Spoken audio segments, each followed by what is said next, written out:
Afinal, por que eu e você existimos? Qual a razão da nossa existência? Na parte 1 do capítulo 2, nós vimos algumas reflexões sobre o descanso, a importância de descansar no momento certo e também da maneira completa, corpo, alma e espírito. Hoje, dando continuidade às reflexões da palavra que Deus nos deixou em Gênesis, no capítulo 2, eu te convido a fazermos juntos algumas reflexões sobre o porquê nós existimos, nós seres humanos. Aqui no capítulo 2, Deus fala um pouco sobre o homem e a mulher no jardim e novamente sobre a criação do homem e da mulher. E aí eu te pergunto, mas não vai ficar meio repetitivo? Já falou lá no capítulo 1 sobre a criação do homem e da mulher. E não fica repetitivo. Por quê? O que nós vamos ver aqui, que no capítulo 2 aborda, são detalhes desta criação que Deus já citou lá no capítulo 1. Mas agora ele traz informações mais aprofundadas, certo? E aqui, antes da gente falar sobre o detalhe da criação do homem e da mulher, eu gostaria de te chamar a atenção para a seguinte questão. No versículo 5, diz que nenhuma planta silvestre nem grãos ainda haviam brotado da terra, porque o Senhor ainda não havia mandado chuva para regar a terra. E um outro ponto importante, não havia quem a cultivasse. Ou seja, aqui a gente já começa a entender a nossa função como ser humano. Não havia quem a cultivasse. E aí Deus vem e cria o homem e a mulher. Então nós precisamos cultivar. Esse cultivar é uma palavra-chave do nosso propósito. Nós precisamos cultivar. Keila, então significa que eu tenho que ter um pedaço de terra e cultivar plantas e grãos? Não necessariamente. Nós precisamos cultivar aquilo que Deus coloca em nossas mãos, aquilo que Deus nos dá. Então, o que Ele tem nos dado? Uma família, um relacionamento, eu preciso cultivar isso. Ele me deu um trabalho, eu preciso cultivar neste trabalho, seja ele qual for. Ele me deu um ministério, então eu preciso cultivar neste ministério. O que Deus me deu? Eu preciso cultivar. O que é cultivar? É cuidar, é colocar ali cuidado, é colocar ali coisas que vão multiplicar aquilo que Deus me deu. Isso é cultivar. Então essa palavrinha-chave já nos revela um pouco do nosso propósito, do porquê da nossa existência. Mas um outro ponto importante é que Deus ainda não havia mandado chuva para regar a terra. Porém, olha só que interessante, do solo brotava água que regava toda a terra, brotava uma névoa. Esse ponto é extraordinário. Deus supre as nossas necessidades de formas diferentes, de modo que talvez a gente não entende. Por quê? Não tinha chuva, mas tinha uma névoa que brotava da terra e cumpria a mesma função. E aí, às vezes, isso acontece dentro da nossa vida. Talvez nós nos lamentamos, Deus, mas não tem chuva na minha vida, o Senhor não está mandando chuva, eu preciso de chuva.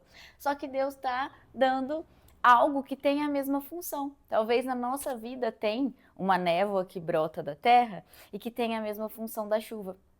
Deus trabalha de formas diferentes. Deus não trabalha só da forma que nós imaginamos.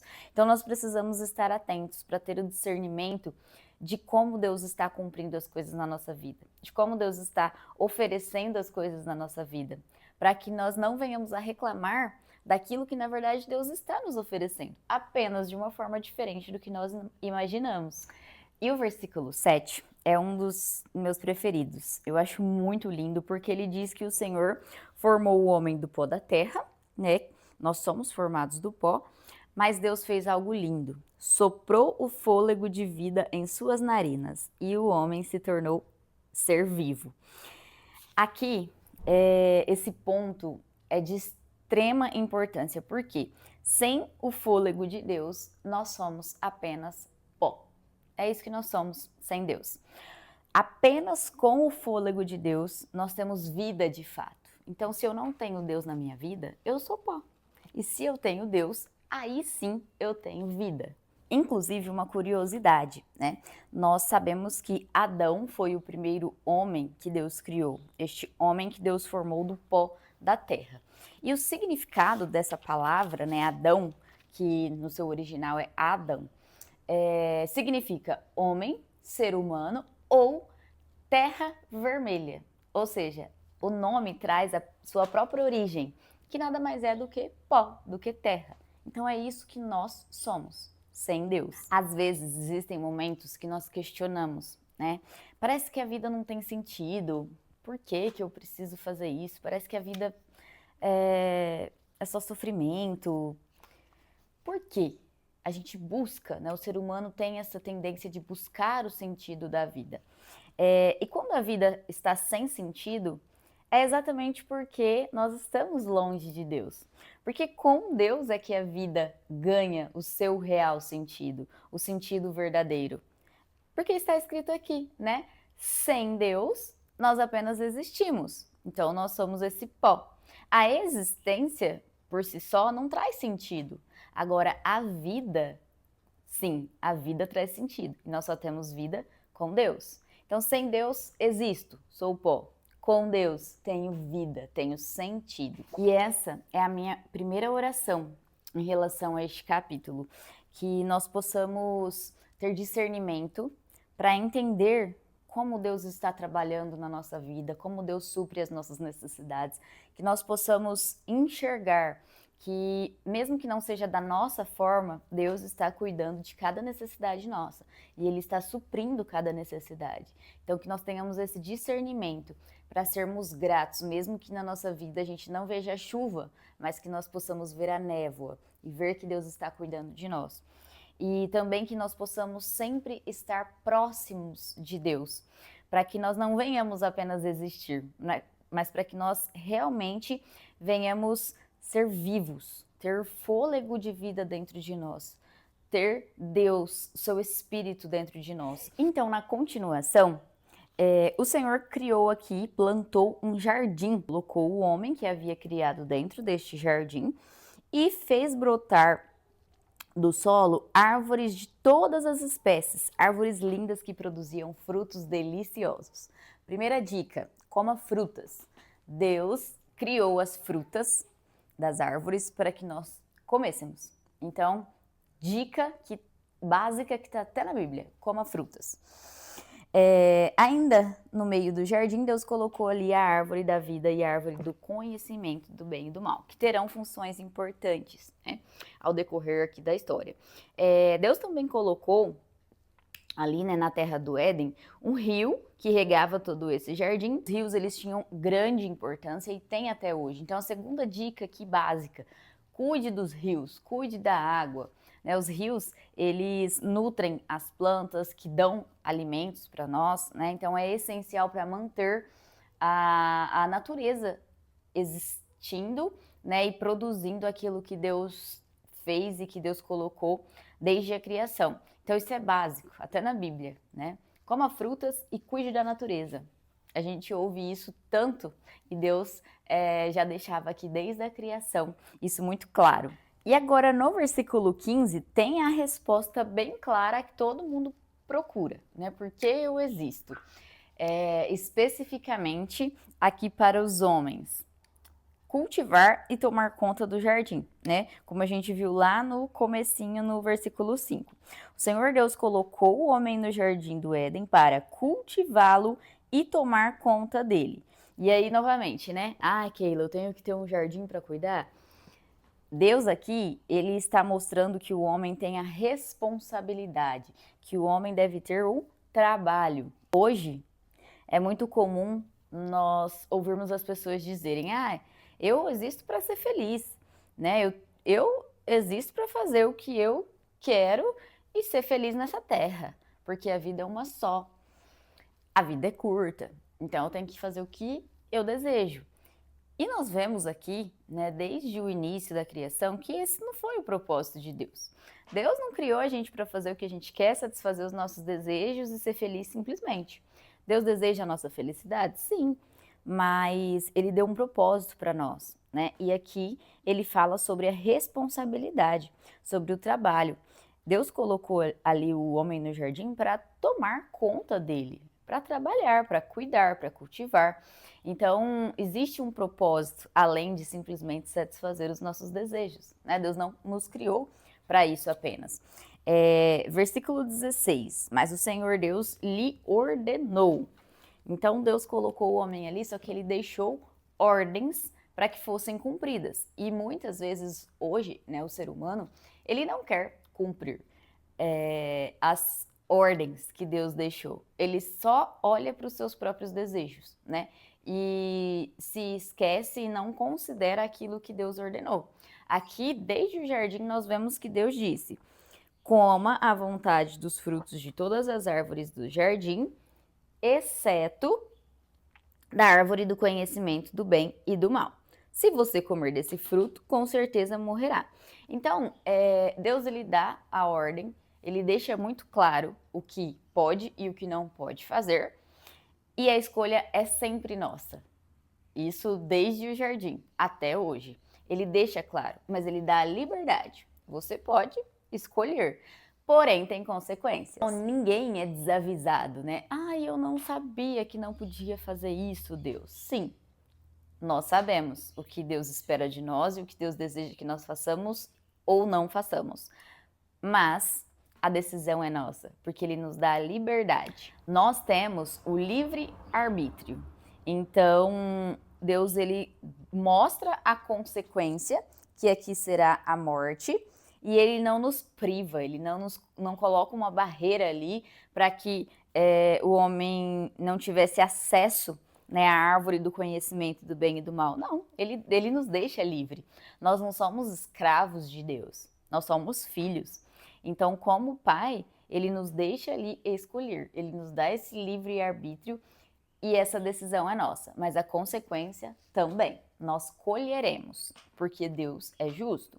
Aqui no versículo 18, novamente nós vemos uma resposta que muitos procuram, né? E agora especificamente para as mulheres. As mulheres, por que eu existo? Por que eu, Keila, existo? Olha só, o Senhor Deus disse: não é bom que o homem esteja sozinho. Farei alguém que o ajude e o complete. Olha só, então o papel da mulher é ajudar e completar o homem. Nossa, isso é polêmico. Mas o primeiro ponto é que não é bom que o homem fique sozinho. Então, homem, né, se você está sozinho, peça ao Senhor que mande esta mulher, que vai ser a mulher que vai te ajudar, que vai te completar, porque não é bom que o homem esteja só. O homem precisa de uma pessoa para compartilhar a vida. E quem é essa pessoa, né? A mulher que vem para completar, para ajudar. Lembrando, gente, que aqui eu estou lendo na versão NVT, né, da minha Bíblia NVT, está escrito: farei alguém que o ajude e o complete.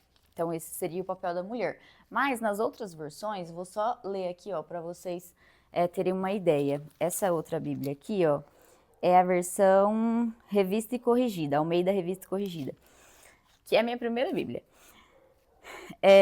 Está escrito dessa forma: não é bom que o homem esteja só. Far-lhe-ei uma ajudadora que esteja como diante dele. Então, o sentido, o significado é o mesmo, né? Aqui, ó, na NVI, que é a outra Bíblia que eu tenho aqui também, tá escrito desta forma. Vou ler aqui para vocês, ó. Não é bom que o homem esteja só. Farei para ele alguém que o auxilie e lhe corresponda. Então, o sentido é o mesmo, tá? Que o homem ele tem a responsabilidade sobre o jardim. Então, o homem tem essa responsabilidade e a mulher o ajuda, o corresponde, completa, certo? Cada um no seu papel. Então, se você é homem, você precisa de uma mulher para ser a sua ajudadora. Se você é mulher, você precisa de um homem para ajudá-lo. Isso é o que a Bíblia diz, isso é o que Deus deixa claro para nós. Então, cada um tem o seu papel. É um encaixe perfeito que Deus fez ali. Isso a gente consegue ver até em termos biológicos, né? Que Deus nos criou, Deus criou o nosso corpo e a nossa biologia. Então, se a gente fala em termos biológicos, o homem e a mulher são o encaixe perfeito. Eles se complementam, né, para gerar vida. O homem precisa da mulher, a mulher precisa do homem para gerar a vida. Não tem como um homem e outro homem gerar vida, uma mulher e outra mulher gerar vida. Por quê? Porque cada um produz algo que precisa, né? O homem produz o esperma, a mulher produz o óvulo e ali gera vida, fecunda. Isso é uma coisa muito básica, né? E talvez eu serei cancelada por dizer isso, né? Hoje, em 2026. Mas é importante lembrar que eu estou falando aqui de questões biológicas, né? Então não tem como gerar vida sem essas duas coisas que o homem oferece uma parte e a mulher oferece outra. Para exemplificar aqui esse conceito de complementar, cada um ter o seu papel que eu estou dizendo. E um outro ponto também importante é que eu estou falando nessas reflexões em relação, né, à luz aqui da palavra, da Bíblia, né? Então, o que está escrito aqui é isso, e é isso que eu estou dizendo, né? Essa visão baseada aqui, essa reflexão, esse vídeo baseado na Bíblia, que é o que eu acredito, né? Então, você pode fazer as suas próprias reflexões sobre os seus pensamentos, a sua ideologia, enfim. Eu estou falando à luz da Bíblia, daquilo que eu acredito, certo? Então, apenas esclarecendo, né, para que não hajam aqui distorções na minha fala e também distorções de ideologias, certo? Keila, como assim então? A responsabilidade é do homem e o trabalho é do homem. Vamos ler o versículo 19. O Senhor Deus formou da terra todos os animais selvagens e todas as aves do céu. Trouxe-os ao homem para ver como o chamaria, e o homem escolheu um nome para cada um deles. Então, desde o início, né, desde quando Deus forma o homem ali, antes de formar a mulher, o homem ele já trabalha, né? Então, desde o início, ele já tem essa responsabilidade. Isso é importante para a gente entender também dentro desse papel de cada um. Quando o homem trabalha, né, faz esse trabalho de escolher um nome para cada animal, ele faz esse trabalho sozinho. Ele ainda não tem ninguém. Mas aqui, né, ainda traz essa realidade. O homem, porém, continuava sem alguém que o ajudasse e o completasse. Então, vem o que Deus faz, né? Deus faz cair num sono profundo, e enquanto ele dorme, Deus vem ali e tira uma parte lateral do homem, certo? E aí, a partir dessa parte do lado do homem, que pode ser traduzida como costela, né? Muitas pessoas dizem, né? A mulher foi formada da costela do homem. No original, né, está escrito que foi tirado de uma parte lateral do homem, que pode ser uma costela. E o Senhor fez então a mulher e a trouxe ao homem. Então a mulher, o Deus fez a mulher para ali trazer ao homem, né? Esse é um ponto importante. Uma curiosidade é que tem gente que diz que o homem tem uma costela a menos, né? Porque a mulher foi feita da costela do homem, então a mulher tem uma quantidade de costela e o homem tem outra. Isso é mito, tá? Ambos, né, homem e mulher, têm um total de 24 costelas, normalmente, e quando diferencia disso, né, existem exceções raras que podem ser anomalias genéticas. Então, se você ouvir dizer isso, é importante que você saiba que é um mito ou um caso isolado de anomalia. Mas, no geral, normalmente, né, biologicamente falando, homem e mulher têm a mesma quantidade de costela. Que esse negócio então de que a mulher foi tirada da costela do homem. Como eu disse, né, no original, a palavra que se traduz, pode ser traduzida ali como costela ou como parte lateral, aqui abaixo, né, das costelas, parte lateral de um modo geral, tá? E não necessariamente também, né, Deus tem ali tirado a costela e feito todos os outros seres humanos com uma costela a menos, certo? Então, se alguém dizer isso para você, saiba que isso é um mito, todos temos 24 costelas. No versículo 23, olha que interessante, Deus faz a mulher e leva até o homem. E olha o que o homem diz: finalmente, ele exclamou. Isso significa, né, isso nos mostra que o homem aqui, ele esperava, né, por uma mulher. Ele esperava por essa pessoa. E quando a mulher chega, ele fica feliz. Quando alguém diz, né, finalmente, é porque finalmente aconteceu aquilo que ela estava esperando. E isso foi o que aconteceu com o homem neste caso. Hoje, nós vemos, né, uma cultura de contra relacionamentos, contra casamentos, na parte tanto do homem quanto da mulher, né? Mas aqui falando especificamente do homem, que é o que nós estamos lendo, tem muito homem, né, que diz: Deus me livre de casamento, Deus me livre de mulher, que casar é uma prisão, que prefere ficar sozinho. E isso também mulher, tá? Eu era uma dessas pessoas, inclusive. Mas independente de homem ou de mulher, a gente precisa ter essa consciência, né, que Adão aqui ele esperava por esse momento. E nós precisamos também esperar por esse momento. Essa visão distorcida, né, deturpada, de que prefiro ficar sozinho, isso não vem de Deus. Isso desde o início, Adão ele estava ali esperando por alguém que o completasse, que o ajudasse. Então essa união, né, do homem e da mulher é algo sagrado, é feito por Deus e é lindo. Muitas vezes nós apenas reproduzimos o que as pessoas dizem, né? Então, os nossos pais, os nossos avós, os nossos tios, amigos, enfim, todo mundo fala que casamento é horrível, então que é melhor ficar sozinho e a gente só reproduz. E como nós vamos sendo muitas vezes criados dentro dessa cultura, nós acreditamos, nós pegamos aquilo como verdade. Mas nós precisamos parar de reproduzir isso e ir para a verdade, que é a Bíblia, né? Ir para a origem, para quem realmente nos criou e entender qual é a verdade. A verdade é que Deus fez o homem e a mulher para ficarem juntos, para se completarem, para ajudar, para cada um ter o seu papel. E aqui é tão bonito, né, que quando Adão ele fica feliz que a mulher chegou ali para completar ele, ele diz com orgulho: esta é osso dos meus ossos e carne da minha carne. Será chamada mulher, porque foi tirada do homem. Essa frase fica meio estranha, né? Parece que não tem muito sentido. Será chamada mulher porque foi tirada do homem. O que isso significa? Isso tem a ver, na verdade, com a palavra original, né? Homem se escreve com I-S-H. E mulher se escreve I-S-H e acrescenta ali mais duas letras, A-H. Então, é um jogo de palavras aqui, né? Será chamada mulher porque foi tirada do homem. Então, a palavra mulher ali é a palavra homem acrescida de A-H.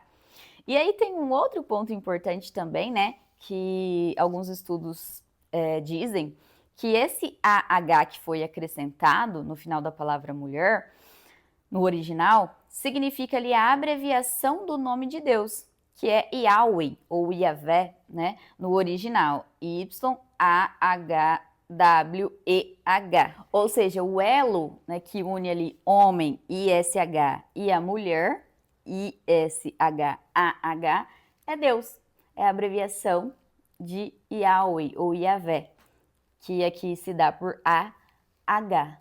Isso é muito bonito, né? Talvez eu explicando aqui vocês não consigam visualizar, mas na escrita é possível ver isso e é muito bonito, essa escrita original. E aqui para finalizar o capítulo 2, nós temos aquela famosa frase usada em muitos casamentos, né?